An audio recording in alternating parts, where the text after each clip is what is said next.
வாழ்க வையகம். அனைவருக்கும் ஆரோக்கியமான காலை வணக்கம். இன்று நாம் பார்க்கக்கூடிய தலைப்பு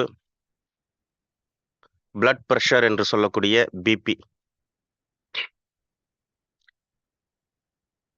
இரத்த அழுத்தம். எப்படியெல்லாம் இந்த இரத்த அழுத்தம், பிபி, பிளட் பிரஷர் உருவாகும்? யாருக்கெல்லாம் இந்த பிபி வருவதற்கு வாய்ப்புகள் உள்ளது என்பதை முதலில் நாம் பார்க்கலாம். இந்த பிபி எவ்வாறு உருவாகிறது என்பதை நாம் தெரிந்து கொள்ளலாம். யாருக்கெல்லாம் பிபி வரும், பிளட் பிரஷர் வரும் என்று பார்த்தோம்னா,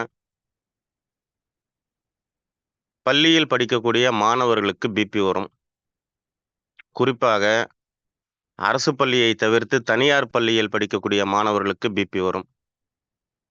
அழகா தெளிவா குழந்தைகள் சொல்லுவாங்க, இந்த பாரு கோவப்படுத்தினா டென்ஷன் ஆயிரும், பிபி ஏறிடும் என்று சொல்லுவாங்க. மாணவர்களுக்கு பிபி வரலாம். வேகமா நடந்து போறவங்களுக்கு பிபி வரலாம். ராத்திரி நேரத்துல தூங்காம முழிச்சு வேலை பார்க்குறவங்களுக்கு பிபி வரலாம். பசிக்காத நேரத்துல சாப்பிட்றவங்களுக்கு பிபி வரலாம். வேகமா ஓடுறவங்களுக்கு பிபி வரலாம். ஏதோ ஒரு உயிரினம் நம்மளை விரட்டுது, அதிலிருந்து நம்ம தப்பிக்கணும் அப்படின்னு சொல்லி வேகமா ஓடுறவங்களுக்கு பிபி வரலாம். ஒரு கூட்டத்துல நம்ம 100 பேர் நடந்து போறோம் அப்படின்னாக்கா, அதுல வேகமா முந்திக்கொண்டு முன்னாடி நடந்து போறவங்களுக்கு பிபி வரலாம். ரொம்ப மகிழ்ச்சியா இருக்கிறவங்களுக்கு பிபி வரலாம். ரொம்ப நேர்மையாக, உண்மையாக, அநீதியை கண்டால் பொங்கி எழக்கூடிய நபர்களுக்கு பிபி வரலாம். உடம்பில் ஏதேனும் ஒரு தொந்தரவு இருக்கு, அதற்காக நான் மருந்துகள் சாப்பிட்டுக் கொண்டு வருகிறேன் என்று தொடர்ச்சியாக மருந்துகள் சாப்பிடக்கூடிய நபர்களுக்கு பிபி வரலாம். தேதி இன்னைக்கு 22 ஆயிருச்சு, நாளைக்கு ஒரு நாள் மட்டும்தான் இருக்கு, 10 டைரக்ட் மட்டும்தான் கொடுத்துருக்கேன், இன்னும் 2 டைரக்ட் கொடுக்கலையே அப்படின்னு நினைக்கிறவங்களுக்கு பிபி வரலாம். ₹1000 சென்ட் பண்ணிட்டேன், இன்னும் எனக்கு அப்ரூவல் கிடைக்கலையே, இவர் அப்ரூவல் பண்ணுவாரா பண்ண மாட்டாரான்ற பயத்துல இருக்கிறவங்களுக்கு பிபி வரலாம். எனவே பிபி வருவதற்கு இதுதான் காரணம் அப்படின்னு சொல்லவே முடியாது. ஒரு ஃபிராக்ஷன் ஆஃப் த செகண்ட்ல நமக்கு பிபி வர்றதுக்கு வாய்ப்பு இருக்கு. இப்ப நான் சொன்ன விஷயத்த அப்படியே கவனிச்சு பாருங்க, உள்வாங்கி பாருங்க.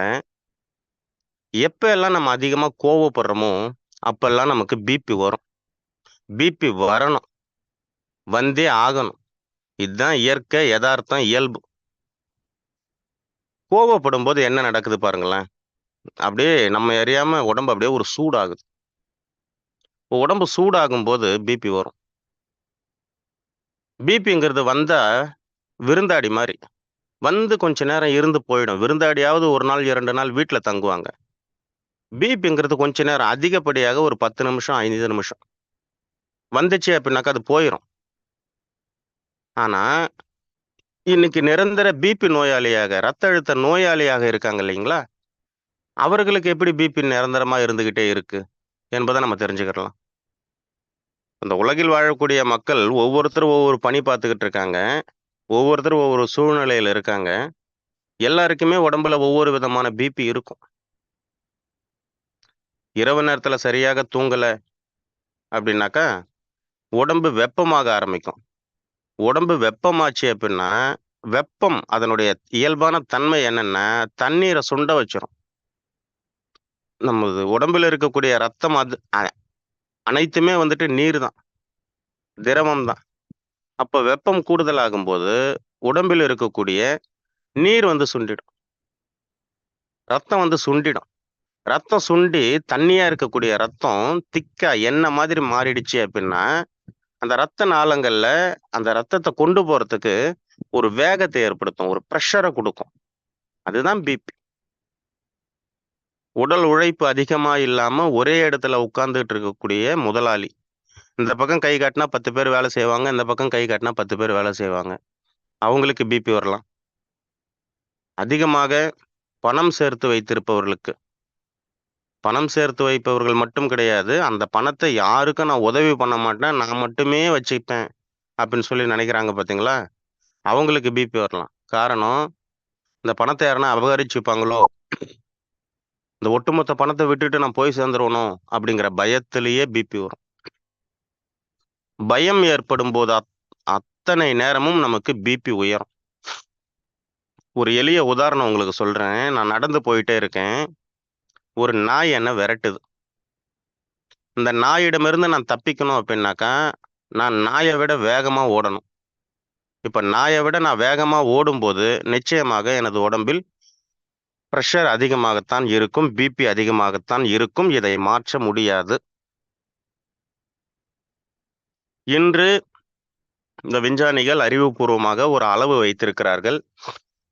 உடம்புல பிபியோட அளவு இந்த அளவு தான் இருக்கணும். 80லேருந்து 120 தான் இருக்கணும். அதுக்கு மேல போச்சு அப்படின்னாக்கா உயர் ரத்த அழுத்தம், நோய். 80க்கு கீழே வந்துருச்சு அப்படின்னாக்கா குறை ரத்த அழுத்தம், லோ பிளட் பிரஷர், அதுவும் நோய். எனவே நாங்கள் குறிப்பிட்டு இருக்கக்கூடிய அளவில்தான் அனைவரது உடம்பிலும் பிபி இருக்க வேண்டும், ரத்த அழுத்தம் இருக்க வேண்டும் என்று சொல்றாங்க. இது எப்படி சாத்தியம்? ஒருத்தர் மரம் ஏறுறாரு அப்படின்னாக்கா, ஏறி இறங்கும்போது பிபி கூடுதலா தானே இருக்கும். ரத்தம் வேகமா தானே போயிட்டு வரும். கொஞ்ச நேரத்துல அது சரியாயிடுதுல்ல. இப்ப நாயிடமிருந்து நான் தப்பிக்கணுன்ட்டு வேகமா நான் ஓடும்போது, ஓடி போய் நிக்கும்போது எனக்கு மூச்சு வாங்குது இல்லைங்களா? அனைவருக்குமே அப்படித்தானே இருக்கும். அடுத்த கொஞ்ச நேரத்துல அது குறைஞ்சிரும் இல்லைங்களா? எனவே நண்பர்களே, பிபிங்கிறது ஒரே நிலையில இருக்காது. யாருக்கு ஒரே நிலையில இருக்கும் அப்படின்னா, உயிர் இல்லாத சடலத்துக்கு தான் ஒரே நிலையில இருக்கும் பிபி. ஆமாங்க. நம்ம வேலை செய்யும்போது ஒரு விதமான பிபி இருக்கும். கொஞ்சம் அதே வேலைய கொஞ்சம் வேகமா செஞ்சோம் அப்படின்னாக்கா, பிபி கொஞ்சம் அதிகமா இருக்கும். இறை வழிபாடு பண்ணும்போது பிபி ஒரு அளவுல இருக்கும். ராத்திரில படுத்து தூங்கும்போது எல்லாமே லோ பிபி பேஷண்ட் தான். இவர்கள் நிர்ணயித்து வைத்திருப்பது போல 80க்கு கீழ வந்துரும். அப்பல்லாம் ராத்திரில தூங்கும்போதெல்லாம் ஹை பிரஷர்லாம் யாருக்குமே இருக்காது. வினாடிக்கு வினாடி, வினாடிக்கு வினாடி பிபியோட அளவு மாறிக்கிட்டே இருக்கும். இதுதான் இயல்பு, எதார்த்தம்.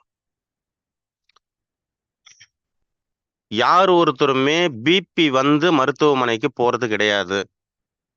உடம்புல வேற ஏதேனும் ஒரு தொந்தரவு இருக்கும். அந்த தொந்தரவை சரி செய்து கொள்வதற்காக மருத்துவமனைக்கு போவாங்க. மருத்துவமனையில இரத்த அழுத்த பரிசோதனை என்ற பேர்ல அவர்கள் இரத்த அழுத்த நோயாளிகளாக மாற்றப்படுறாங்க. இன்னைக்கு ரோட்ல நடந்து போற ஒரு 100 பேரை மடக்கி பிடிச்சு பிபி செக் பண்ணி பார்த்தோம் அப்படின்னாக்கா 90 பேர் பிபி பேஷண்ட். இன்னைக்கு எல்லாருமே டென்ஷனோட தான் இருந்துகிட்டு இருக்காங்க. அமைதியெல்லாம் யாரும் இருந்துகிட்டு இல்ல. தூங்கும்போது தான் அமைதியா இருக்காங்க. பிரஷருங்கிறது ஒரு நோய் கிடையாது. பிரஷருங்கிறது ஒரு ஏற்றத்தாழ்வு. அதை நோயாக எப்படி மாத்தினாங்க என்று நம்ம தெரிஞ்சுக்கலாம். இந்த பிபிக்கான அளவு, இந்த சுகருக்கான அளவை எங்க உருவாக்குனாங்க, யாரு உருவாக்குனா அப்படிங்கிறத நம்ம தெரிஞ்சுக்கிட்டோம்னா நமக்கென்று ஒரு புரிதல் வந்துடும். இதை உருவாக்குனது விஞ்ஞானிகள், நவீன மருத்துவம். நவீன மருத்துவத்துல எப்படி பிபிக்கான அளவு நிர்ணயிக்கப்பட்டது, எப்படி சுகருக்கான அளவு நிர்ணயிக்கப்பட்டது அப்படிங்கிறத கொஞ்சம் நம்ம புரிஞ்சுக்கலாம். என்ன பண்ணுவாங்க அப்படின்னாக்கா, ஒரு விபத்து ஏற்பட்டுருச்சு அப்படின்னா அங்க அறுவை சிகிச்சை பண்ணுவாங்க. அறுவை சிகிச்சை பண்ணி அந்த விபத்து ஏற்பட்ட பகுதியை தையல் போடுவாங்க, கத்தி வச்சு உடம்ப அறுப்பாங்க. இது எல்லாமே அலோபதி நவீன மருத்துவத்துல நடக்கும். நவீன மருத்துவத்துல மட்டும்தான் நடக்கும், வேற எங்கேயும் நடக்காது. நீங்க நல்லா சிந்திச்சு பாருங்க. நவீன மருத்துவம் தவிர வேற எந்த மருத்துவத்திலையும் கத்தி எடுக்கிறது கிடையாது,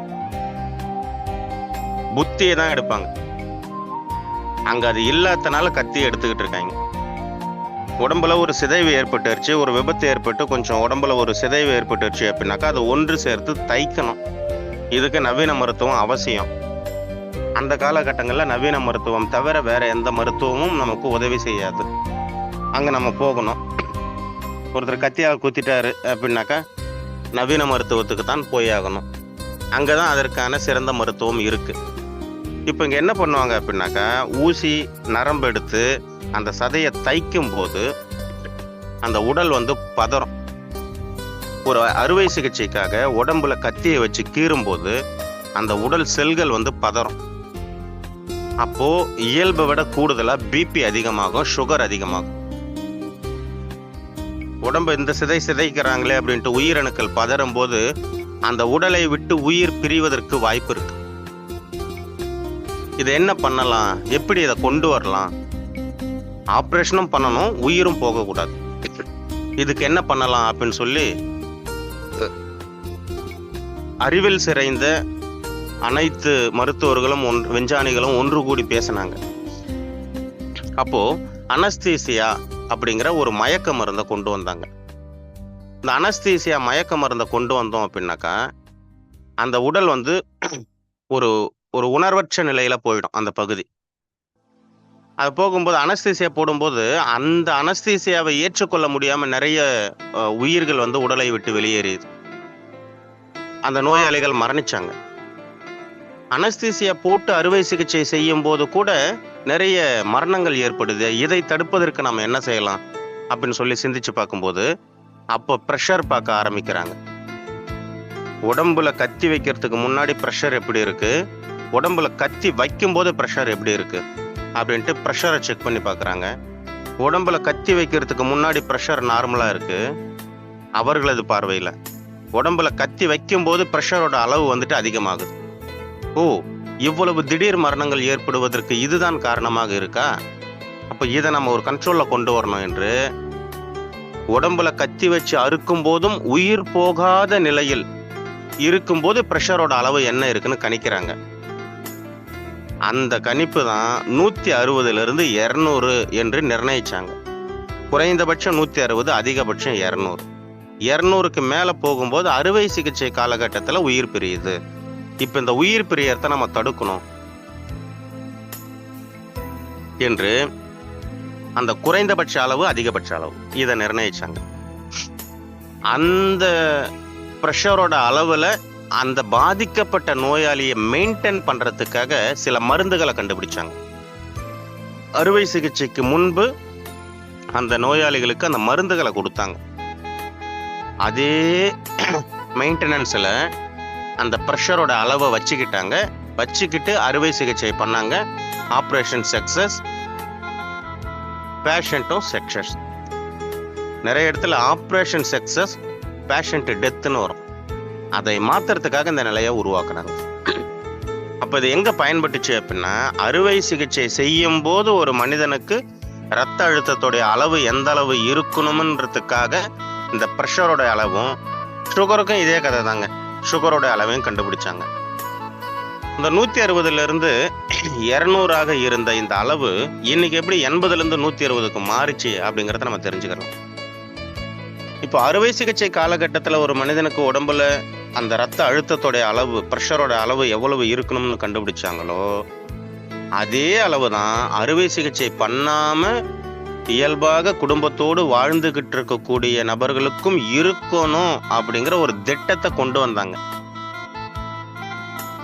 அலோபதி விளம்பரங்கள் படுத்தி ஒரு திட்டத்தை பொதுமக்கள் கிட்ட கொண்டு வந்தாங்க.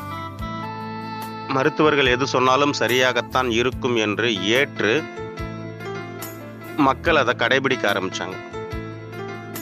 இன்னைக்கு சாதாரணமாக பேசிக்கலாம். உனக்கு ப்ரெஷர் இருக்கா? எனக்கு ப்ரெஷர் இருக்குப்பா, நான் கரெக்டா மாத்திரை மருந்தெல்லாம் சாப்பிட்டுக்கிறேன் தெரியுமா. எவ்வளவு நாளா சாப்பிட்றேங்க? 20 வருஷமா சாப்பிட்றேன். 20 வருஷமா ப்ரெஷருக்கு மருந்து மாத்திரை சாப்பிட்டு இன்னும் சரியாகலைன்னா எப்போ அது சரியாகும்? அதான் கடைசி வரைக்கும் சாப்பிடணும்னு சொல்லிட்டாங்களே. மாத்திரை மருந்து சாப்பிட்றது உடம்புல நோயை வெளியேற்றாம தக்க வச்சுக்கிறது ஒரு பெருமையா நினைக்கக்கூடிய சமூகமாக மாறிடுச்சு. இந்த மனநிலை மாறாம உடல் தொந்தரவுல இருந்து மீள முடியாது, ஆரோக்கியத்துக்கு திரும்ப முடியாது. இப்ப பிரஷர் எங்க உருவாக்கப்பட்டாங்க, பிரஷருக்கான அளவை எங்க கணிச்சாங்க அப்படின்னாக்கா, ஒரு அவசர காலகட்டத்தில் இருக்கக்கூடிய ஒரு நோயாளிக்கு அறுவை சிகிச்சை பண்ணும்போது அவரது உடம்பில் பிரஷர் எந்த அளவுக்கு இருக்கணும் என்று நிர்ணயிச்சாங்க. அதை கொண்டு வந்து இன்னைக்கு நம்ம குடும்பத்துக்கு திணிச்சிட்டாங்க. இன்னைக்கு நாமளும் பிரஷரோட அளவு இந்த அளவு தான் இருக்கணும் அப்படின்னு சொல்லி நினைச்சுக்கிட்டு அதற்காக கட்டுப்படுத்துறதுக்காக நம்ம மருந்து மாத்திரைகளை தொடர்ச்சியாக சாப்பிட்றோம். இது நியாயமா? முதல்ல நம்ம மனசாட்சிப்படி யோசனை பண்ணி பார்க்கலாம், இது நியாயமா? இயல்பாக விட்டோம்னாக்கா ஒரு கோவப்படும் போது உச்சத்துக்கு போகும், மறுபடியும் குறைஞ்சிரும். ஒரு நடந்து போறோம், இல்ல நேரம் இல்ல, கொஞ்சம் சீக்கிரமா நடந்து போகணுங்கிற பட்சத்துல கொஞ்சம் பிரஷர் கூடும் தான். இன்னைக்கு நிறைய பேருக்கு எங்க பிரஷர் வருதுன்னா, மருத்துவமனைக்கு போயிட்டு எல்லா சிகிச்சையும் முடிச்ச பிறகு மருத்துவர் கொடுக்கக்கூடிய அந்த பில்ல பார்த்தோன்னே பிரஷர் ஏறிடுது. இவர் பிரஷருக்காக தான் போயிருப்பாரு. மருத்துவர் கொடுக்கக்கூடிய அந்த பணப்பட்டியல், அந்த பில்ல பார்த்தோன்னே இன்னும் கூடுதலா பிரஷர் ஆயிருது. எனவே நண்பர்களே, பிரஷருக்கு ஏகப்பட்ட காரணம் இருக்கு. இது ஒவ்வொரு நாளும் நினைச்சோம்னாக்கா நகைச்சுவையா இருக்கு. பிரஷரை நினைச்செல்லாம் யாரும் கவலைப்பட வேணாங்க, பயப்பட வேணாங்க. உடம்புல பிரஷர் இருக்கணும், ஆரோக்கியமா இருக்கணும், துணிச்சலாக இருக்கணும், ஒரு செயலை தைரியமாக செய்யணும். அப்படின்னா உடம்புல பிரஷர் இருக்கணும், இருந்தா தான் செய்ய முடியும். ஒரு நாய் என்னை விரட்டும் போது நான் வேகமா ஓடினேன்னாக்கா எனக்கு ப்ரெஷர் ஏறிடும். இல்லை, டாக்டர் சொல்லியிருக்காங்க ப்ரெஷரை மெயின்டைன் பண்ண சொல்லியிருக்காங்க, நான் இப்போ ஓடினா எனக்கு ப்ரெஷர் கூடிடும், எனவே நான் ஓட மாட்டேன், ப்ரெஷரை மெயின்டைன் பண்ணுவேன் அப்படின்னு சொல்லி நான் ஸ்லோ மியூசிக்கில் நடக்க ஆரம்பிச்சேன்னா நாய் நம்மளுக்கு அடிச்சிடும். எனவே தேவைக்கேற்ற மாதிரி மாறணுங்க, அதுதாங்க மனித இயல்பு. அதை விடுத்து எல்லாரையுமே ஒரு ரோபோ மாதிரி ஒரு சிஸ்டமேட்டிக்குள்ள கொண்டு வரணும். நாங்கள் என்ன கணிச்சு வச்சிருக்கோமோ அந்த அளவில் தான் உலகத்தில் வாழக்கூடிய அனைத்து மனிதர்களுக்கும் இருக்கணும் என்று இவர்கள் நிர்ணயித்து வச்சிருக்காங்க. நான் எப்படி இருக்கணும் அப்படின்னு சொல்லி நிர்ணயிக்கிறதுக்கு அடுத்தவர்கள் யார் என்ற கேள்வி நமக்குள்ள வரணும். ஆமாங்க, அதுதாங்க இன்னைக்கு நிர்ணயிச்சு வச்சிருக்காங்க. ஒரு மனிதன் ஒரு நாளைக்கு எவ்வளவு சாப்பிடணும், எந்த அளவுக்கு கலோரி கொண்ட உணவுகளை சாப்பிடணுன்ற பட்டியல் இருக்கு. எவ்வளவு நேரம் தூங்கணும், எவ்வளவு தண்ணீர் குடிக்கணும், எவ்வளவு நடக்கணும், உடம்புல ப்ரெஷர் எவ்வளோ இருக்கணும், சுகர் எவ்வளோ இருக்கணும், தைராய்டு எவ்வளோ இருக்கணும், கொலஸ்ட்ரால் எவ்வளோ இருக்கணும், எவ்வளவு தூரம் ஒரு மனுஷன் ஒரு நாளைக்கு நடக்கணும், ஒரு மனுஷன் ஒரு நாளைக்கு எவ்வளவு மலம் கழிக்கணும், எவ்வளவு சிறுநீர் கழிக்கணும் என்று உலகத்தில் வாழக்கூடிய ஒட்டுமொத்த மனிதர்களும் இந்த அளவுல தான் இருக்கணும் அப்படின்னு சொல்லி சொன்னா இது எப்படிங்க நியாயம்? அதனால தாங்க இத்தனை 1000 கோடி, இத்தனை லட்சம் கோடிக்கணக்கான நோயாளிகள் உருவாயிட்டாங்க மலமல்னு. ஒரே நாள்ல இவர்கள் வைத்திருக்கக்கூடிய பட்டியலை மாத்திடுறாங்க. மறுநாள் காலையில எந்திரிச்சு பார்த்தோம்னாக்கா நோயாளிகளோட எண்ணிக்கை அதிகமாயிருது. இது மனசாட்சி இல்லாத ஒரு செயல். இதை நம்ம மாற்றவே முடியாது. ஆனால் நம்மிடம் ஒரு வாய்ப்பு இருக்கு, நம்மளை நம்ம சரி செஞ்சுக்கலாம். யாருமே கட்டாயப்படுத்தி நீ ப்ரெஷர் மாத்திரை சாப்பிட்டே ஆகணும்ன்ட்டு நம்ம வீடு தேடி ப்ரெஷர் மாத்திரை கொடுத்துட்டு போறதெல்லாம் கிடையாது. நாமளா தான் போய் அங்கே சிக்கிக்கிறோம். அப்போ நம்மை நாம் சரி செஞ்சுக்கிட்டோம் அப்படின்னாக்கா போதும். இந்த இடத்துல தான் நமக்கு சுயநலம் வேணும். சுயநலம்னாக்கா நான், சுயம்னா நான், நலம்னா நல்லா இருக்கிறது. நான் நல்லா இருக்கணும்னு முதல்ல நான் நினைக்கணும். அதை விட்டுட்டு என் கூட இருக்கிறவங்க நல்லா இருக்கணும்னு சொல்லி அவங்க மேல நான் அக்கறை காட்ட ஆரம்பிச்சோம் அப்படின்னாக்கா அவங்கள காலி பண்ண போறேன்னு அர்த்தம். ஆமா, அவங்களுக்கு பசிக்காத நேரத்துல அவங்க மேல அதிகமாக அக்கறை வச்சுக்கிட்டு சாப்பிடுங்க சாப்பிடுங்க சாப்பிடுங்கன்னு கட்டாயப்படுத்திக்கிட்டு இருந்தோம்னாக்கா நம்முடைய வற்புறுத்தல் தாங்காம அவர் சாப்பிட ஆரம்பிப்பாரு. அவரது உடம்பில் கழிவுகள் கூடுதலாக தேங்க ஆரம்பிக்கும், அவரது உடம்பு பாதிக்கும். நம்ம அக்கறை மனநிலையில் படுத்துவோம். ஆனா அவருக்கு பசி இல்லாத நேரத்துல நம்மளுடைய வார்த்தையை கேட்டு அவர் சாப்பிடும்போது அவரது உடம்புல பிரச்சனைகள் கூட தானே செய்யும். இரவு தூக்கத்திற்கு இணையான மருந்து உலகத்தில் கிடையாது. இரவு தூக்கத்தை புறக்கணித்து வேலை செஞ்சு காசு பணம் சம்பாரிச்சு எதை ஒன்றும் சாதிக்க போறது கிடையாது. ஒட்டுமொத்த பணத்தையும் கொண்டு போயிட்டு மருத்துவருக்கு தான் கொடுக்க போறோம். அந்த நிலை வேண்டாம் அப்படின்னா இரவு தூக்கத்தை புறக்கணிக்க கூடாது. இரவுல தூங்கணும். இல்லைங்க, என் வேலை அந்த மாதிரி, எனக்கு இந்த மாதிரி அமைஞ்சிருச்சு, எனக்கும் ராத்திரில தூங்கணும்னு தான் ஆசை, முடியலையே அப்படிங்கிற ஒரு எண்ணம் உங்களுக்கு தோணலாம். இறைவனிடம், இயற்கையிடம் ஒரு வேண்டுதல் வைங்க. இறைவா, என்னை படைத்தது நீதான், எனக்கு இந்த வாழ்க்கையை வழங்கியது நீதான், எனக்கு இவ்வளவு வருமானத்தை தந்ததும் நீதான், எனது தொழில், எனது வேலை என் ஆரோக்கியத்தை கெடுக்காத அளவிற்கு எனக்கு ஒரு வாய்ப்பை ஏற்படுத்தி தா என்று உரிமையோடு கேளுங்க. தொடர்ச்சியாக கேளுங்க. நீங்க என்ன கேட்கிறீங்களோ அதை உங்களுக்கு கொடுக்கறதுக்கு இந்த பிரபஞ்சம் தயாராக இருக்கு. பல நண்பர்களுக்கு அவர்களது தொழில், வேலை மாறி இருக்கு.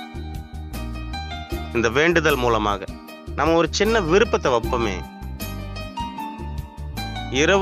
அதிகப்படியா இரவு 10 மணிக்கு மேல இந்த கைபேசிக்கு ஓய்வு கொடுத்துட்டு நாம ஓய்வு எடுப்போமே. படுக்கையில இப்போ படுத்துக்கிட்டும் போனை ஓபன் பண்ணி பார்த்துக்கிட்டு இருந்தோம் அப்படின்னா எப்படி ஆரோக்கியம் கிடைக்கும்? நம்ம ஆரோக்கியம் வெளியே கிடையாதுங்க. நம்ம ஆரோக்கியம் நமக்குள்ளதான் இருக்கு. ஆரோக்கியத்தை பணம் கொடுத்து வாங்கவே முடியாதுங்க. கண்ணெதிரில் பார்த்துக்கிட்டே இருக்கும். அவ்வளவு பணம் இருந்தும் எந்த பயன் இல்லாம போயிட்டே இருக்கு. எது ஒன்றும் கூட இருக்கும்போது தெரியாது, விலகி போகும்போது தான் ரொம்ப வருத்தப்படுவோம். அந்த நிலை நமக்கு தேவையில்லை என்றா ஆரோக்கியம் இருக்கும் போதே அதை நம்ம தக்க வச்சுக்கிறணும்.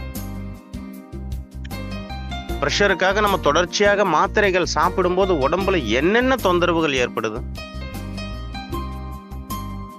கண்ணுல நல்லா கவனிச்சு பாருங்க. நமது 2 கண்கள் ஒரே நேரத்துல 2 பார்வைகள் பார்க்க முடியாது. 2 கண்களில் ஒரே நேரத்துல ஒரு கண்ணு மட்டும் அழுகும், ஒரு கண்ணு மகிழ்ச்சியா இருக்குமானாக்கா இருக்காது. 2 கண்ணும் ஒன்னாதான் இருக்கும். அது என்ன செயல் செஞ்சாலும் ஒரே மாதிரி தான் இருக்கும். அதுல என்ன பாதிப்பு ஏற்பட்டாலும் ஒரே மாதிரி தான் இருக்கும். ஆனா இந்த கண்ணுல புற வளருது இல்லைங்களா? இந்த கண்ணுல புற வளர்த்து மட்டும் 2 கண்ணுல ஒரு கண்ணுல மட்டும் வளருது. எந்த செயல் செஞ்சாலும் இந்த கண்கள்ல 2ம் ஒரே மாதிரி தான் நடக்குது.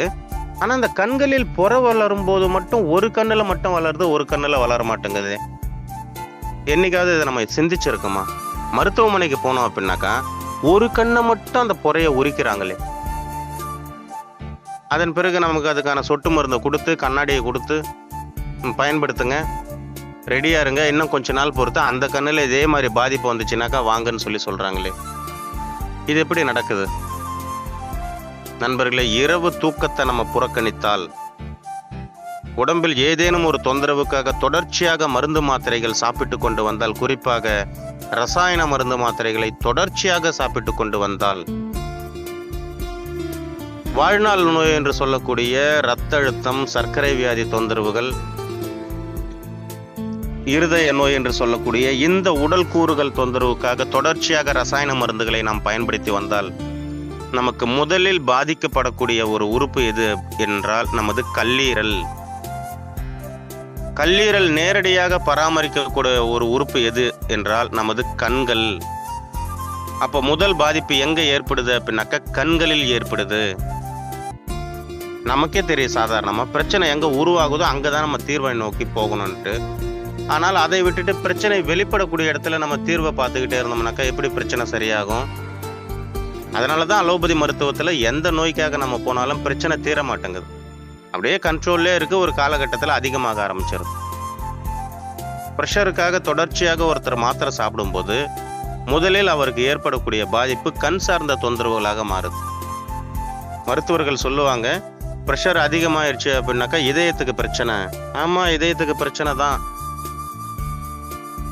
ப்ரெஷருக்காக தொடர்ச்சியாக மாத்திரைகள் சாப்பிடும்போது தான் இதயத்தில் பிரச்சனை வருது.